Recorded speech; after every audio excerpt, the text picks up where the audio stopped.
Hi, I'm Professor Glenn Parry. I'm joined here by Dr. Ellen Hughes. Hello. We're going to speak a little bit about our new book, Migration, Mobility and the Creative Class. This fundamentally draws on the work that Ellen's done for her PhD. So I wonder if you could just perhaps briefly give us an overview of what the book's about and what it's for. Well, the book is really exploring how creative workers migrate over the course of their lifetimes, and also looking at their occupation trajectories at the same time in conjunction with their migration trajectories.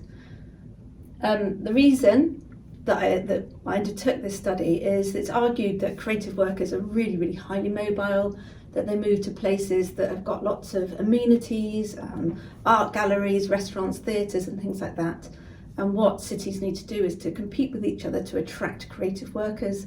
When these creative workers come to the city, then high-tech companies want to be close to them, located close to them, and that causes economic growth for that city. So that's the sort of established theoretical model for how do you urban plan your new city. You create these wonderful models, you have theatres and cafes, and you see these things, these blueprints for the city. But your work said that actually town planners might not want to do that. Well, what we found after interviewing 65 creative workers was that over the course of their lifetime, actually it wasn't about amenities, wasn't the driving force in their location decisions. So by looking at their migration right from when they're early children, from their childhood until the time of interview, which for some people was, some people are baby boomers, so some people this was a trajectory of 60 plus years. Really what you could see, the drivers of their migration was actually much more about their social class than amenities. Now the book has different generations, because you spoke about the baby boomers that are the 60s plus year olds. Could you say a little bit more about the different ages and the similarities or differences between those? Okay, so part of the creative class thesis, which was Florida's thesis, was that people were coming, the creative workers were gradually becoming more and more individualistic, more and more flighty, more and more different to their family, and moving away from their places of origin. And as we went through the generations, this was happening more and more. But actually, when I looked at the different generations, so baby boomers, Generation X and Generation Z, there was very little difference in the ways in which they migrated. So what I found really is there's a lot of stability in people's migration over time. So I found that really interesting, because I was expecting from your research to see big differences from 40, 50 years ago, because we keep hearing about it's all different these days, but it's just not. No, and in fact, in a way, some of those trends are becoming, as the creative industries have become more and more populated by people from middle class who can afford to be in those occupations and afford the education that's needed to get there. Those people's their parents are also quite heavily invested in their location choices, because this is all bound up with buying property. So actually your family of origin are very intimately involved in those migration processes. So I'd say that there's become less heterogeneity in what's happening within those migrations. Yeah. So let's speak directly to class. What did you see that's different in the baby boomers or Generation X, Z, whatever it is, and the millennials? What's the difference in class? What's changed? I think the main thing that's changed is there are fewer working class people who are working in the creative industries. So there were three main types of migration that we found, three main patterns. So one is stability, where people actually didn't really migrate, they just stayed in their place of origin. And within the baby boomers, there were a number of those people who stayed this was based in Bristol, they were born in Bristol and they stayed all their lives.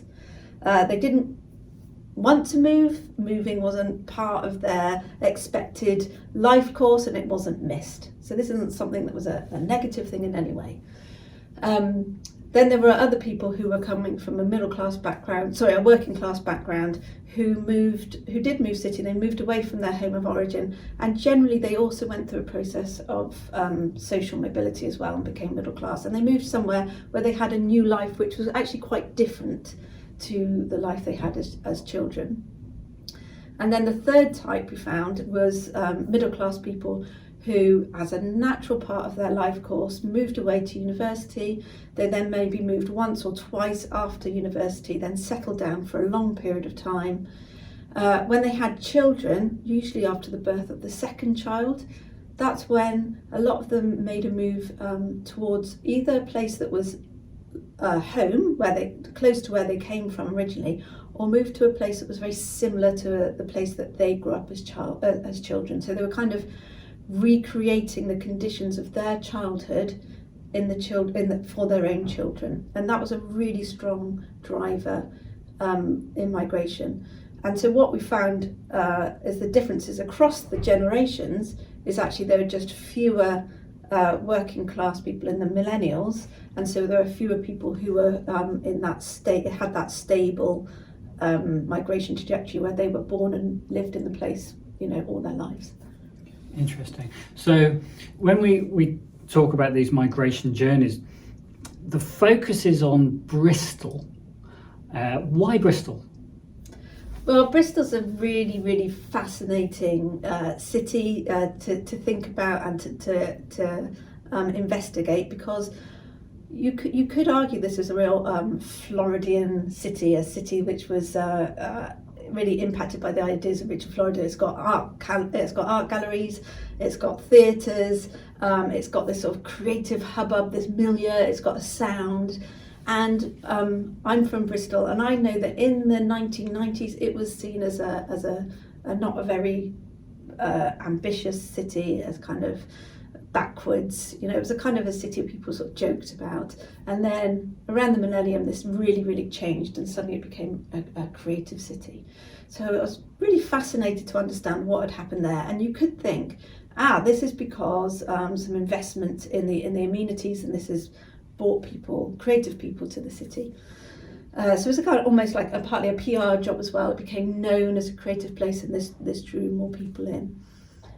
But actually, when you look at the history of the city and how it's developed over time, what you see is huge amounts of central government investment in the city in terms of its two universities, the engineering sector through aerospace, also through the BBC. We've got the Natural History Unit that was based here, and this really spawned a huge number of TV and film companies. So that heavy investment is actually kind of this strong underpinning of the creative sectors within Bristol. So what you're really saying, and part of the book seems to be suggesting, is it's not so much build amenities and people will come, as have good jobs, infrastructure, and then from that you'll end up with nice cafes and theatres and things because they are supported. Yeah, these are industries that have been heavily supported by government funding over a large period of time. And the other thing that's there is that this has also been a very middle class city. It always has been a very middle class city that's got nice architecture. And so it's seen as a city that other middle class people want to come and live. So if you were to recreate this in another city that didn't have that similar type of architecture and that similar history, it's very difficult to suddenly put a museum in another city and expect then that loads of middle class people are going to move there, because it's not going to feel like the place that they grew up, so they're not going to feel right there. Okay, but that's not to say, Bristol has a very large working class population. Yeah. Great swathes of the city, I think, would probably say, well, what about me? What is their role in the creation of Bristol as a creative city, or have they been edged out? Well, this is the thing, isn't it? And this is the issue, is that you end up with policies that support only those middle class residents, and it does edge out those working class people who are not getting access to the creative jobs. So, yeah, I think that there was a big demographic change within Bristol. It was a very, very working class city. And then when the docks closed, there were other industries that closed. There was a big demographic shift. A lot of the financial services moved in the 1990s, so there was a big shift in population around about that time. So I think there has been an edging out, and what I would argue is that in terms of policy, what you want to do is actually support everybody that lives in your city, whether they've migrated in or whether they've been there all along, but focusing on those amenities, giving those amenities to creative workers as a means of attraction. It's just not going to work in the long term. So when you say those amenities, you mean the theatres and the cafes? Yeah. So as urban planners, what should one do?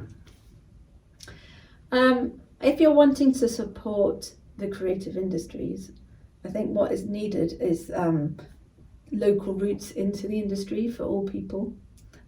So that's a kind of a pipeline into the creative industries.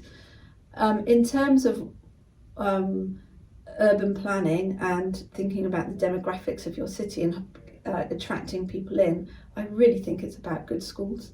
It's about those basic issues that actually people have always been arguing for. There's not any difference. It's about